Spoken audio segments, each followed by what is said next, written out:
할렐루야.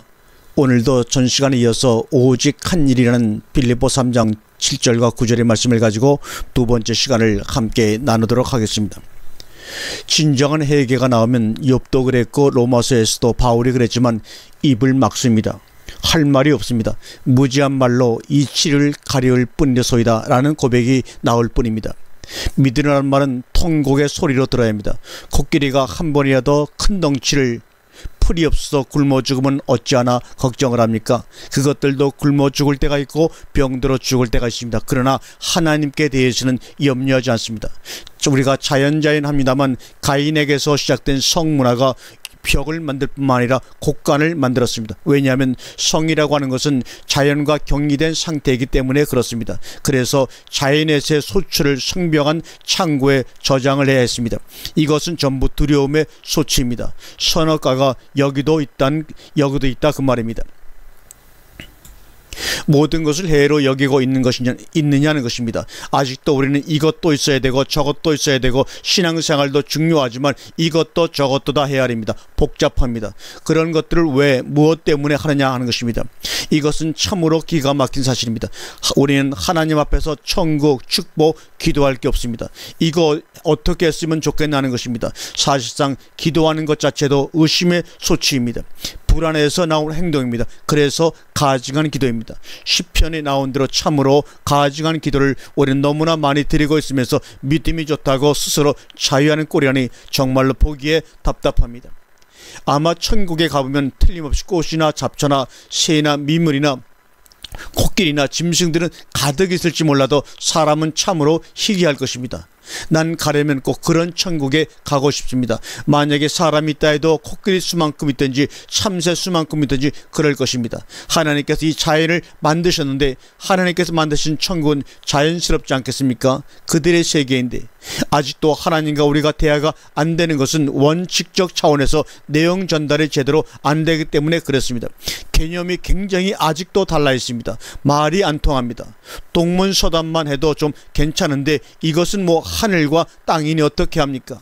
높이의 문제가 아니라 감격의 문제입니다. 높다 낮다의 문제가 아니고 구렁의 문제입니다. 손가락 끝에 물 한 방울을 따지는 것과 생수를 마시는 것과는 어떻게 대화가 됩니까? 우리는 죽을 줄 알아야 됩니다. 문제는 사도 바울이 본문에서 강조하는 것은 그의 죽으심을 본받자는 것입니다. 왜냐하면 그의 죽으심이 아니면 그의 부활이 아니기 때문에 그렇습니다. 다 죽었습니다. 그렇지만 중요한 것은 그의 죽으심을 본받지를 못합니다. 그러면 그의 죽으심이 뭐냐? 자기 폭이냐? 우리는 흔히 죽음을 자기 폭이라고 생각하는데 성김의 극치가 바로 죽음입니다. 빌립보 2장 5절에 나와 있습니다. 성김의 극치지 자기 포기가 아니라는 말입니다. 그러므로 죽음에 대한 두려움이 없습니다. 죽음에 대한 주저가 없다는 말입니다. 성기다 보니 죽어버렸습니다. 운동선수가 죽으려고 뛴 것이 아니라 뛰다 보니까 죽었다는 말입니다. 죽음의 뛴의 연속이었습니다. 죽어라고 뛰니 죽어버렸다. 이것은 뛰는 것이지 죽는 것이 아니라는 말입니다.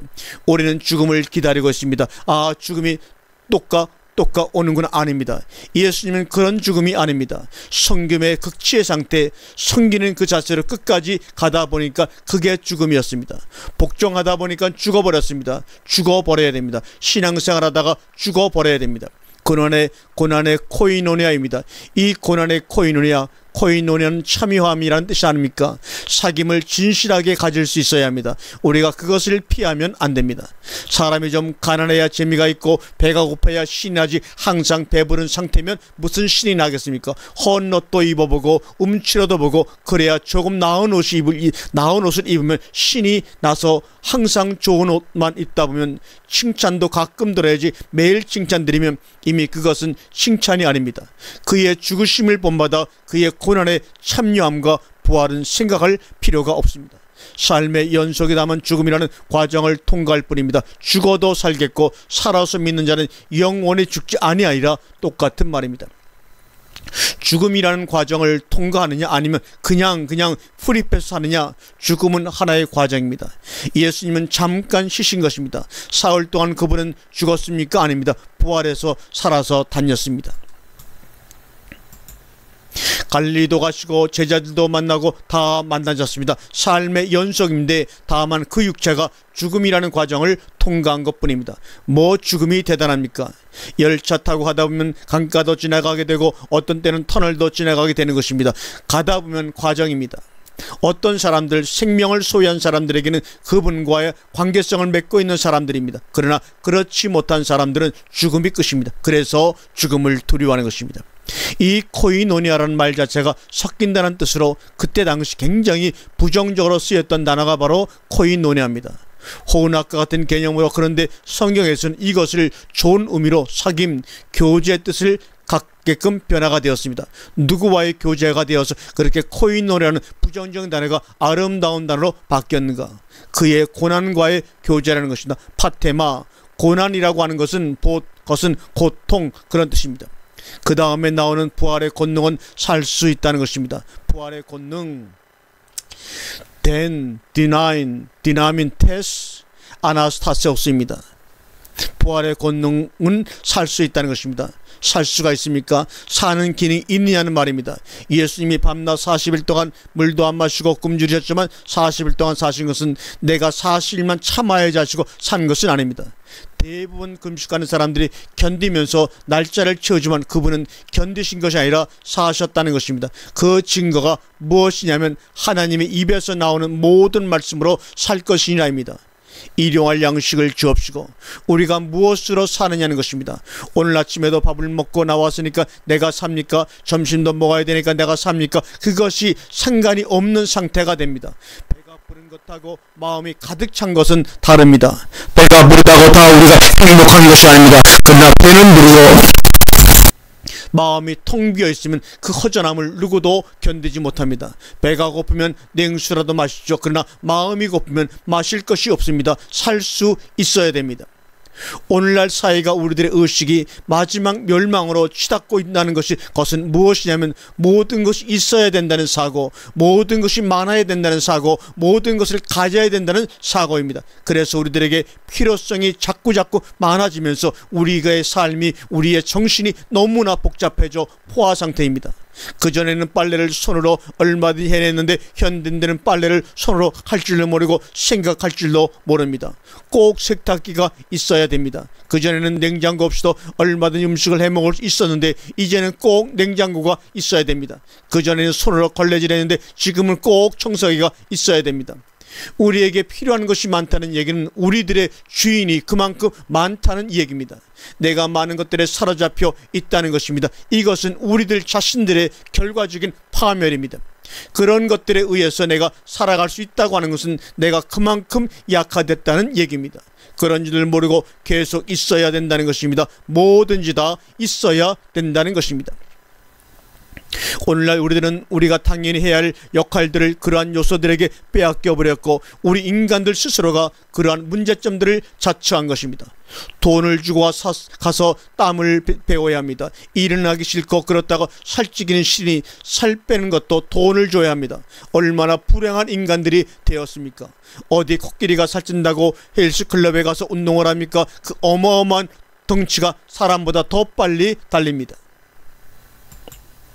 죽으심을 본받아 그의 고난에 참여함을 알려하여. 아멘. 그래서 사도 바울은 안정과 평안을 피해서 돌아다닌 사람입니다. 어디 가서 조금 자리가 잡힐만 하면 자기 자신을 위해서 떠납니다. 왜요? 고기도 놀던 것이 좋거든요. 그래서 아브라함 보고 떠나라고 한 것입니다. 안주하지 말아라. 내가 너와 함께하리라. 내가 너에게 재산이 되고 너에게 피난처가 되고 너에게 간식처가 되겠다. 그것을 시험해 본 것입니다. 심지어 나중에는 이삭을 주고도 이삭까지도 아브라함의 하나님이 될까봐 바치라고 하셨습니다. 이삭을 해로 여긴다는 것은 안정상 인정상 있을 수가 없습니다. 문제는 그럴 수 있어야 된다는 이야기입니다. 11절에서 어찌하든지 죽은 자 가운데서 부활에 이르려 하노니, 중요한 말씀은 부활에 이르려 한다고 하는 것이 계속적인 몸부림이라는 것입니다.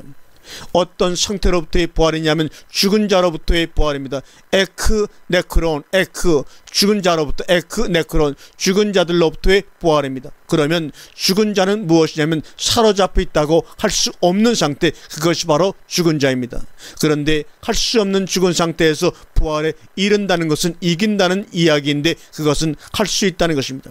계시록에서는 이기는 자에게 하는 얘기는 계속적으로 부활의 상태를 유지하는 사람, 실제 삶 속에서 내가 꼭 이것은 있어야 된다는 것을 치워버리십시오. 보세요.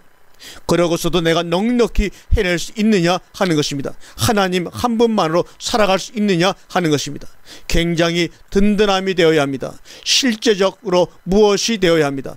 대개 어떤 기능을 가진 사람들은 다 그 기능들이 자기 자신에게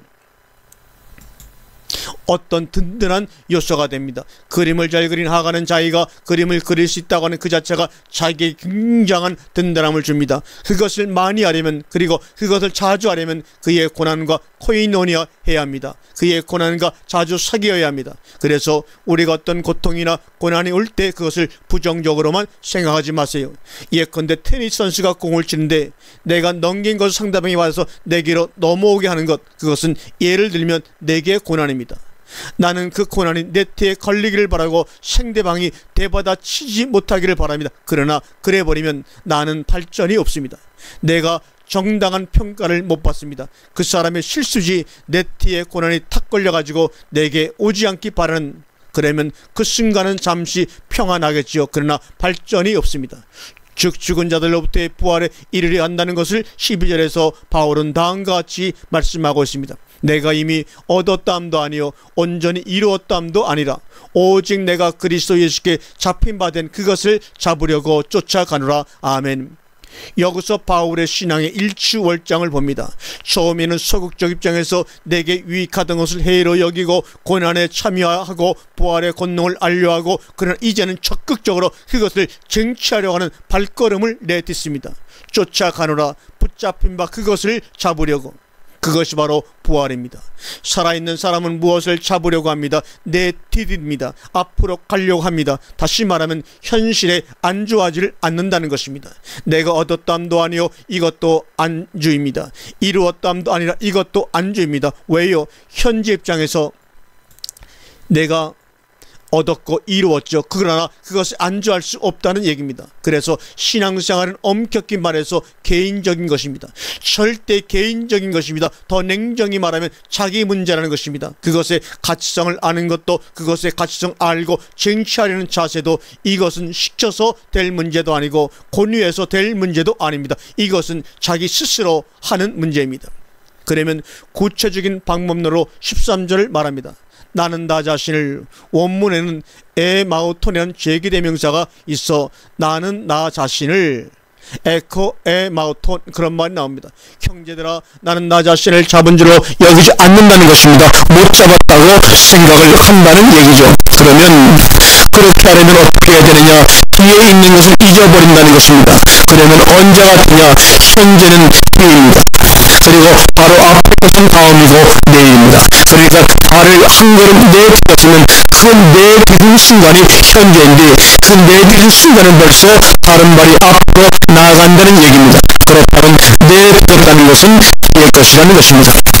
우리가 올림픽을 보면서도 수영이나 육상에서도 조정에서도 1분간에 몇 번이나 노를 젓느냐, 33번이냐, 2번이냐, 1번이냐, 그것이 바로 거리를 떼어놓게 합니다. 사실상 우리 신앙인들에게 과거의 기억력은 필요가 없습니다. 과거의 메시지를 생각하는 사람들은 좀 이상하게 봅니다. 왜요? 그것을 기억할 필요가 뭐가 있는가? 왜냐하면 이것은 학문이 아니고 생명의 말씀이기 때문에 그러합니다.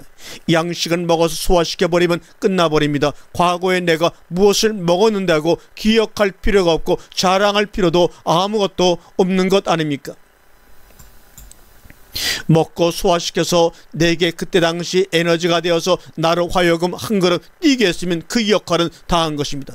기억에 남아있다는 것은 아직도 소화가 안 되었다는 것입니다. 소화가 된 것은 기억에 없습니다. 저는 과거에 무슨 얘기를 했는지 들어보면 생각이 나도 이상스럽게 기억이 없습니다. 기억하고 싶지도 않습니다. 그래서 정말로 편합니다.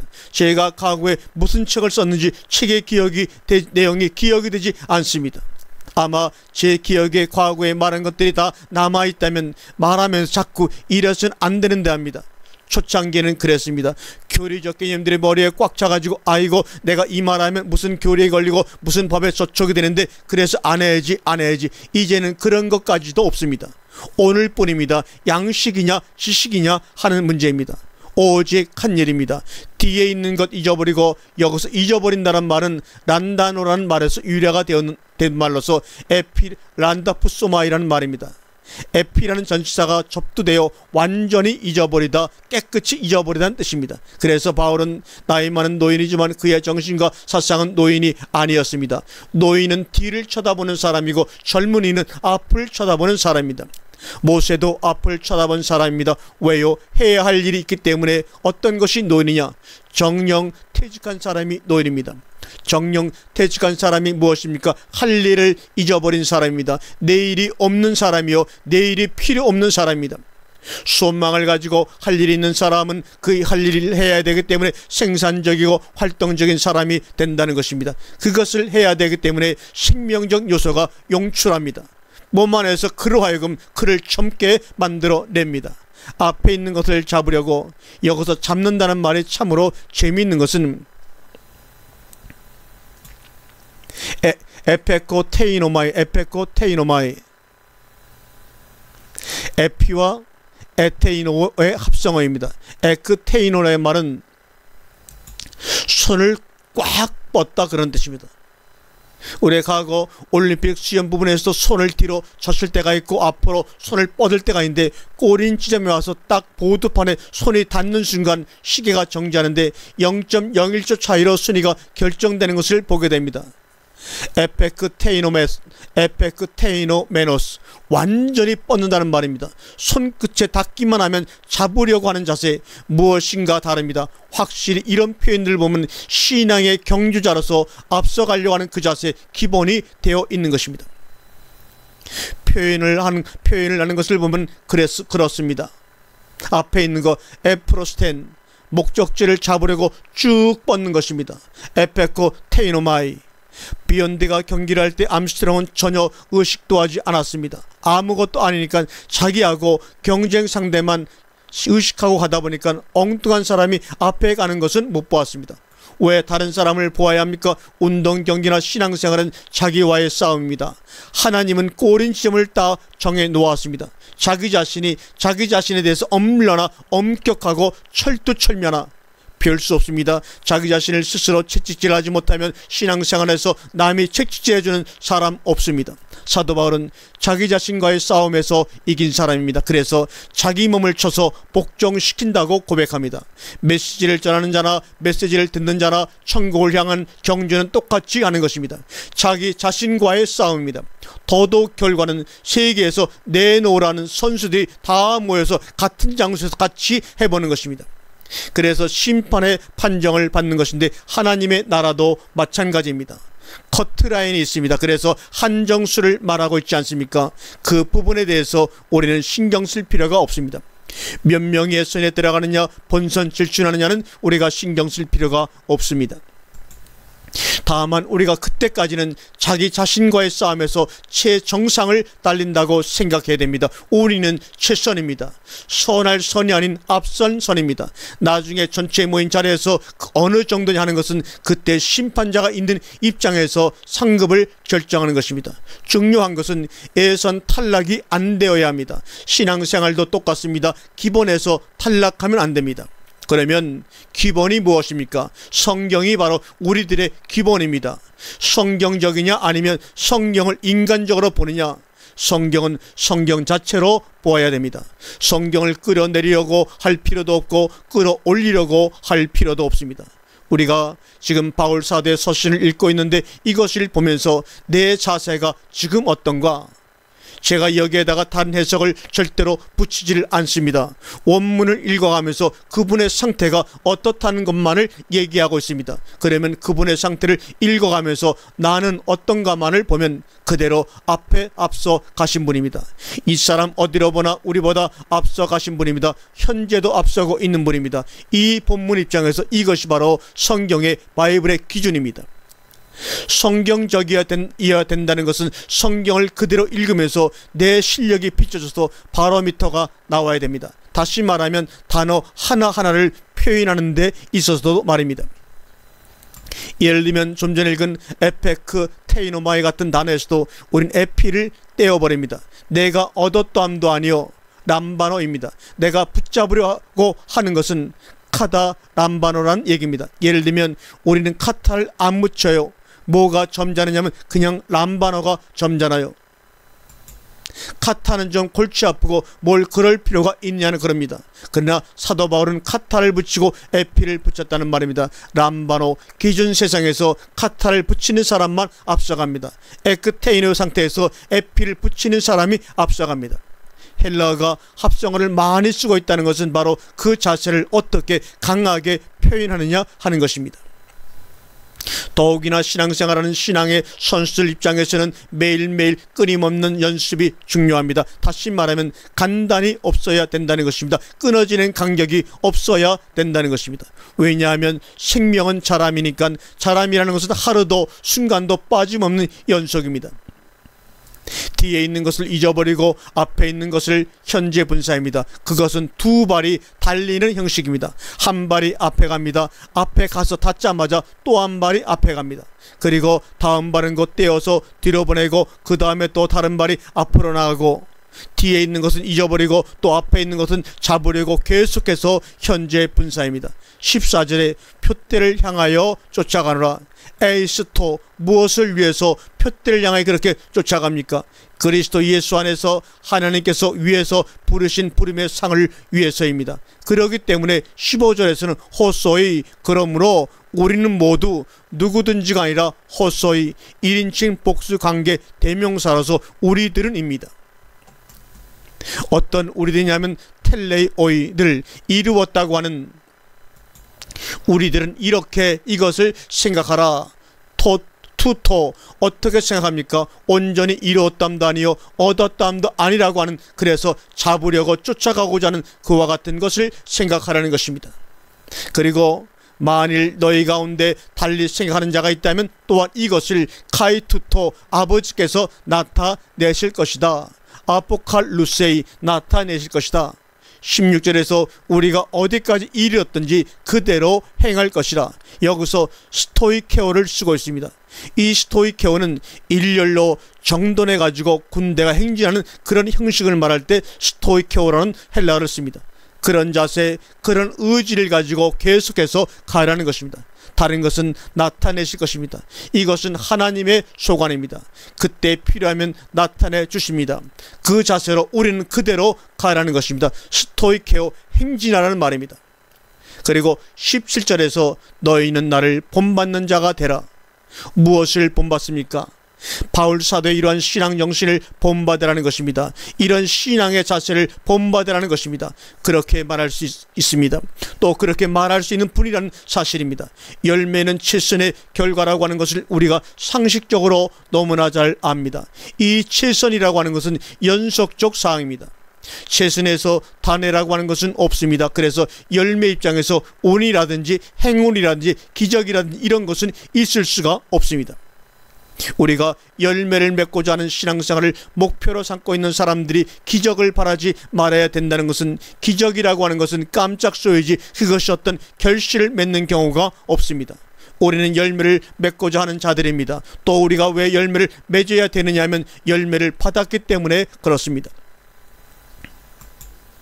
하늘의 밀은 많은 밀을 생산하고 싶어하는 것이 많은 쭉정이를 남기고 싶어하는 것이 아닙니다. 하늘의 밀을 받은 밀은 역시 많은 밀을 낳고 싶어하는 것이지 자기 대해서 쭉정이로 끝나고 싶은 밀은 아무 밀도 없습니다. 우리가 진정 첫 열매인 그리스도를 우리 심령 가운데 받았다면 그와 같은 열매를 맺고자 하는 열매 정신을 가지고 날마다 분초마다 살아내야 할 것입니다. 그것은 끊임없는 최선의 삶을 사는 것입니다. 자칫 잘못하면 그동안에 맺혀졌던 열매적 요소들을 까먹는 수도 있습니다. 파먹는 수도 있습니다. 그것 보고 소위 문어 제다리 잘라 먹는다고 하지요. 순간을 놓치지 마시길 바랍니다. 여기서 제일 좋지 않은 요소는 바로 의심입니다. 의심은 좌절을 가져옵니다. 우리의 삶을 멈춰버립니다. 이번에 과거에 김영담 레슬링 선수도 노장이라고 한물 갔다고 은퇴를 하려고 생각했다는 것입니다. 그러나 그것이 자기에게 전화위복이 되었다는 참 의미 있는 말이었습니다. 내가 이대로 물러설 줄 아느냐. 그 동기 중에는 은퇴해가지고 목에 코치러 있는 친구도 있다고 합니다. 29살의 중량급, 이것은 이미 한물 간 것이라고 합니다. 정말 어느 모로 보나 가능성이 없어요. 그러나 그는 땀을 흘렸습니다. 최선이 최후까지 이어지는 자만이 천국문에 꼴이 날 것입니다. 오늘 하루하루의 순간순간의 삶의 최선이 최후까지 이어지는 자만이 천국문에 들어갈 수가 있습니다. 원망도 못합니다. 문제는 자기 자신과의 싸움이니까 그렇습니다. 뒤돌아볼 겨를이 어디에 있습니까? 옆 사람을 볼 여유가 어디에 있습니까? 그럴 필요성이 있습니까? 자기 자신과의 싸움입니다. 자기의 전진을 방해하는 요소들은 배설물로 제쳐 놓으십시오. 뒤의 것은 가급적 많이 잊어버리십시오. 왜냐하면 잊어버린다고 하는 것은 소화했다는 말이고, 소화했다는 말은 배설물로 나가버렸다는 것입니다. 속이 비어있다는 얘기입니다. 다 속을 비운 자만이 풍성한 하나님의 말씀의 양식을 먹고 왕성한 소화력을 통해서 자기의 생명의 요소로 흡수할 수가 있는 것입니다. 심령이 가난한 자는 복이 있나니 천국이 저희 것이며, 천국은 풍요케 하는 나라입니다. 우리는 모두 가난해져야 합니다. 오직 한 가지 일, 몇 가지만 하든지 한 가지만이라도 족하다고 하는 예수 그리스도의 말씀이 우리의 심령 가운데 기억되어지기를 간절히 축원합니다. 아멘.